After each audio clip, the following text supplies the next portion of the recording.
Hey lovies, it's Nikki Nash. How are you? I really wanted to pop in and connect with you guys because I had a call with one of my mentors who is amazing and she's making like multi seven figures in her business. She's been in the coaching biz for, you know, if not 20 years, very close to 20 years. And what I always appreciate about our time together is how much real talk she gives me and how she will just call you out on your bullshit and just like ask you tough questions so that you're really available to discovering something new for yourself, discovering where, I'm not personally like where I'm not showing up for myself or my business, or where I'm maybe kind of selling myself short, for example. And really in our call, I got really present to how much I have recently allowed fears to stop me from taking my business to the next level. And those fears could be like, oh my goodness, I really want to be at a certain level by the end of this year, and it's significantly higher than where I have been before. And it's absolutely doable. She was even like, are you kidding me? Like, you can so do it. But because I'm newer at business than some peers that I emulate and that I really respect and model, I've had these concerns like, oh, is this like, maybe it's not my time? Kind of like, if you've ever watched TV programs that have done this, or people in your life where it's like, maybe it's taken them, 5 years to get at a certain level, or 10 years to get at a certain level, and if it doesn't take you the exact 5 or 10 years that it took them, they look at you differently. And so I've been really afraid to even consider reaching a level of my business that is further along than people that I know that have similar businesses, or have done what I'd like to do in the past. And I tell you all that because I love and appreciate her real talk so much that I wanted to have a real conversation with this community and you guys on an area that was really helpful to me early on in my business that I think would be helpful for you guys. And that real talk is really centered around, are you treating your business as a business, or are you treating it as a hobby? Now, the big thing that I need you guys to get from me asking that question is that you could be 100% thinking that you're treating your business like a business, and yet still if an outside party looks at it, it's like, no, you're treating this like a hobby. And it could be that you're like, no, I am taking action, I am doing everything possible in your mind, and there's nothing wrong with it, but it's absolutely something that is very present for a lot of people. It's like, no, I'm doing all of the right things, and yet things aren't working. And the difference between between doing things that are a business versus a hobby are some of the following. And so I'm going to talk them out to you or with you so that you can get a sense of, oh my goodness, I've been treating my business like a hobby and I didn't even notice it. And when you are a badass woman having your own business, like, there are certain things that you're like, no, I need to be on top of. I need to know, because this is a business. This isn't something that I just would wish and hope and desire to happen. So the first thing that I really suggest that everybody does is to know your numbers. And when I say know your numbers, I'm not just talking about know how much money you brought in, know how much money you spent, all that jazz. All of that is important, and you should absolutely know that as well. But I'm also talking about knowing your marketing numbers. And so oftentimes I'll speak with people and they're like, I've tried everything and nothing's working. And some of the thoughts that I have, or things that I'd like to ask, is, okay, what is everything? How many, if you're saying you're posting in Facebook groups, how many Facebook posts did you post? What percentage of them got a person on a call with you? If the answer is 0, then it's like, okay, well, how many different messages did you try? How many different groups did you try? What has been working? What hasn't been working? Knowing, okay, if, let's say you posted, I'm going to just do some easy math, but if you posted, 10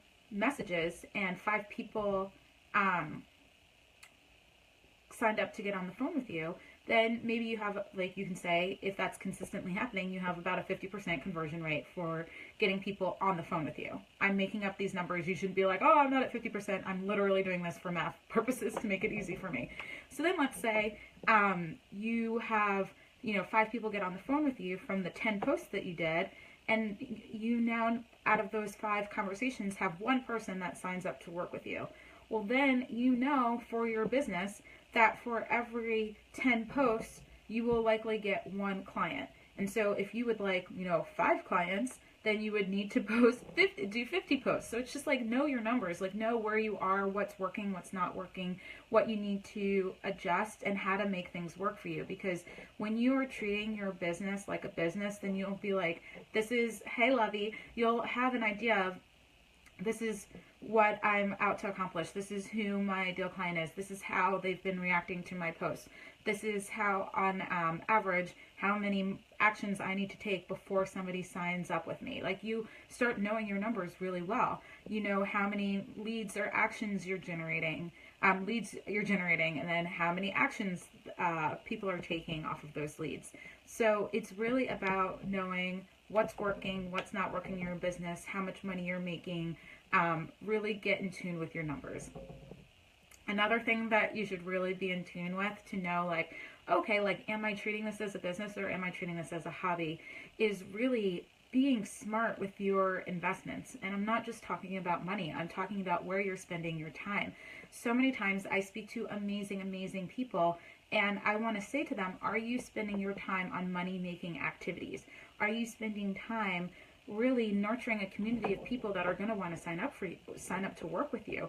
Are you nurturing that community? Are you offering them opportunities to connect with you and, find out if what you're offering, whether it's a 90-minute intensive, a coaching package, a retreat, a 6-month program, whatever it is that you're offering, consulting packages, that they know that what they've signed up for is the right thing for them. So really getting in tune with, like, how am I spending my time? How am I spending my energy? Is it bringing in money? Am I spending my money on the right things in terms of tools and team members and, coaching and consulting and all of that jazz? Like, where are you spending your money? And making sure that those are smart investments. The other thing I will say is, if you are, and this is point number 3, if you are at a point in your business where you know that there are certain actions that you really need to take in order to take your business to the next level, and you're not taking them, there's a certain amount of don't care why you're not doing it, or if you know yourself well enough, stuttering today, if you know yourself well enough, you will do whatever it takes to get you to do it. Said another way, I know myself. I know that for when I lived in Boston, my workout was very different than when I live in New Jersey, and different things work for me. So I know in Boston, when I would go running in the morning, I literally had to set an alarm. I actually didn't ever I always woke up before my alarm. I'm weird. I don't like alarms. So, like, I'd set the alarm just so that I know my body would wake up before the alarm. I'd put my running shoes and everything, like, literally right next to my bed. I would roll out of bed, put everything on, walk out the door, go outside, run along the Charles River. I would tell myself, you only have to, like, if you don't really want to go running, you can walk. That's what I would tell myself. I would always run, because when I got there, I knew that everybody was running. So I would just start running. And then I had my route, and I would come back, and then I'd sit on a bench, and I'd do my mindset routine, and that's what worked for me then. I know that in New Jersey, that it's a little different for me, and that, like, because I don't have the river and a bunch of people running, I'm less likely to go running in the morning. So I actually need somebody to be like, Nikki, get out of bed and go running right now.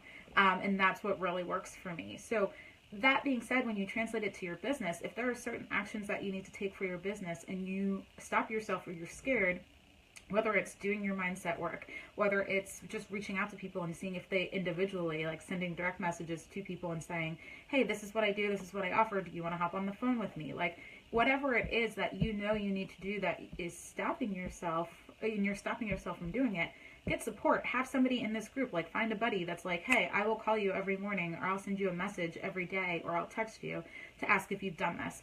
get whatever support that you need, because the reality is that when this is a business and not a hobby, failure is not an option. You will literally do whatever it takes to get yourself and your business to the level that you want to take it. And so there are no excuses. Yes, there will be failures. Yes, things won't work out. That's totally happened in my business. There are tons and tons of things that I do that don't work. And then there are tons and tons and tons of things that I do that do work. And it's all about going, okay, this didn't work. Any hypothesis? What do we want to do? Make a decision, move on to the next one. And just treat your business like a business. Not like a hobby, not like, oh, I want people to like me and I want people to think that I'm doing this really cool business thing. It's like, no, I am the CEO of my business. Even if there's nobody else on your team, nobody else supporting you, what would CEO, insert your name, like what would CEO Nikki do? What would CEO, Michelle do? What would CEO Brandy do? Literally ask yourself, if you were CEO of your business, what decisions would you make that may be different from what you're making right now, because you're letting your fears, your insecurities, or anything else, the opinions of other people, stand in the way.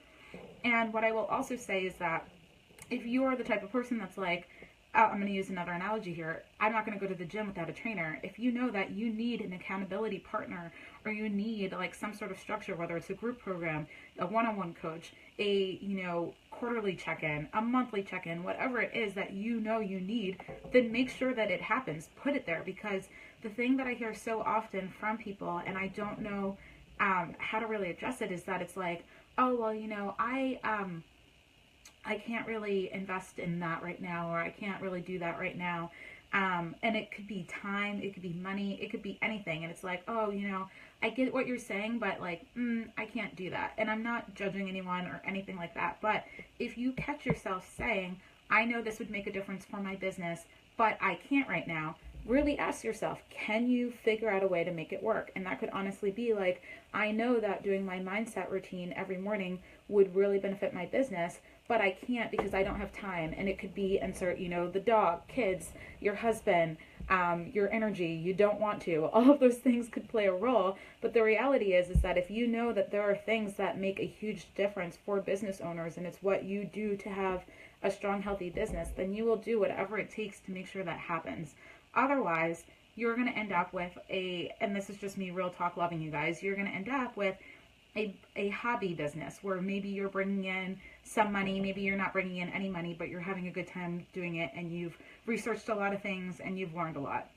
And that's you learning and researching a lot of things versus creating a business that's going to generate a lot of money for you and your family, or your business, so you can invest back into it. There's like a huge difference in those two options. So I just really, like, in the spirit of my coach having some real talk with me, I decided to really think about what was the shift for me when I started really kicking ass in my business. And it was when I realized that this was a business, and I stopped doing things like, oh, I need to avoid looking at my finances because that scares me, and what if, I'm spending more money than I should.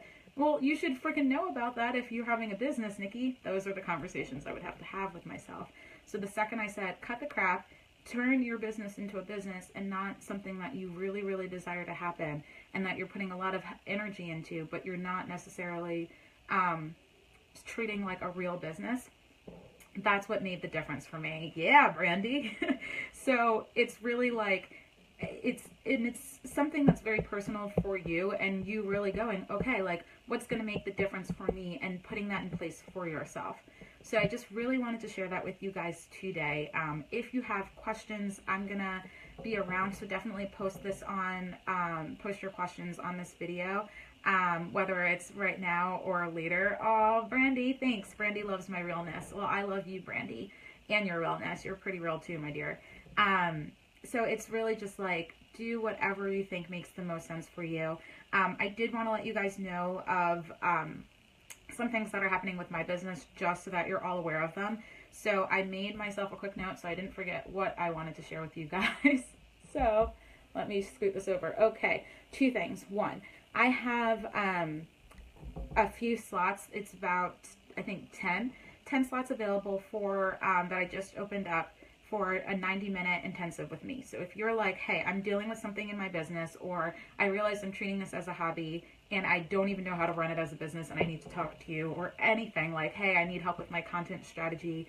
If you want to tackle a certain area of your business and you want to hop on the phone with me for 90 minutes, I have 90-minute intensives. They are $250 or paid in full, or 4 payments of $75. So if you're like, yes, Nikki, I want to hop on the phone with you for 90 minutes right now and grab one, the link to that is bit.ly /90men, MIN session. And the M is capital and the S is capital. So I'll post the link below, but it's bit.ly 90men session if you want to have a 90-minute intensive with me. Again, it's $250 or 4 payments of $75. If you're like, hey, Nikki, 90-minute session sounds cool, but what I really, really want is to work with you over the course of a period of time. I have a 3-month coaching package. It's my 90-day package. I did want to let you guys know that at the end of this month, my prices are raising. So they're raising on May 1st. I kind of forgot what month it was right now for a split second. So May 1st, my prices go up. What I'm doing right now is if you sign up before April 30th or before or on April 30th, I'm also including an additional 90-minute intensive. So right now what comes with my 90-day coaching package is 9 45-minute sessions and 1 90-minute intensive. And you get an additional 90-minute intensive if you sign up this month. Plus, you'll have unlimited emails to me back and forth. If you have any sort of questions or anything comes up, I'm there for you. And if you would like to sign up now, the link to that is bit.ly /90day mentor. And in that day is capitalized and mentor is capitalized. Again, I'll put the link at the bottom. If you are like, hey, Nikki, cool, I would love to figure out which of these options is right for me, or just have a call with you about these options before you sign up, you can definitely hop on the phone with me. To do that, just head to my website, nikkinash.co, and do /discovery. And you'll be able to fill out a survey, and then at the bottom it gives you the link to hop on my calendar so that we can just talk about what's right for you. So again, if you want to do the 90-minute session or the 90-minute intensive, it's bit.ly /90men session. The M is capital, the S is capital. That is very important for bit.ly, otherwise it won't work. If you're like, hey, I want to sign up for a 90-day coaching package, you want to go to bit.ly /90day mentor. The D is capital, the M is capital. And if you just want to hop on the phone with me, you just want to go to nikkinash.co /discovery. Doesn't matter if you capitalize the D or not, because it's not a bit.ly. So those are the 3 links. I'm going to post them at the bottom. I really love you guys so much. Again, like everything I said today was in the spirit of just like you being open to asking yourself really tough questions. And again, those questions were like, do I know my numbers? Am I really paying attention to, how much I'm putting out there, what's converting, what's not, what I should be doing to really hit my goal numbers for my business? Are you really investing your time into money-making activities? Are you investing money where you need to, whether it's tools or systems or support? Are you getting support that you need in other areas of your business? And that could be, it could be a new team member. It could be literally having an entrepreneur buddy that you meet, whether it's through this Facebook group or another one that's like, hey, this is what you need to do to grow your business. And lastly, it's just really getting for yourself that when you have a business and when you're really passionate about it, that for you, failure is not an option. So you just do whatever it takes to make this business work, and you say to yourself, failure is not an option. So again, if you have any questions or comments or anything, whether you're watching live or the replay, I will watch it or read your comments and I'll write back. So definitely post them below. I love you guys so freaking much. Like, if you only knew, love you guys so much. So as always, hit me up if you have any questions, and I'll talk to you soon. Bye, guys.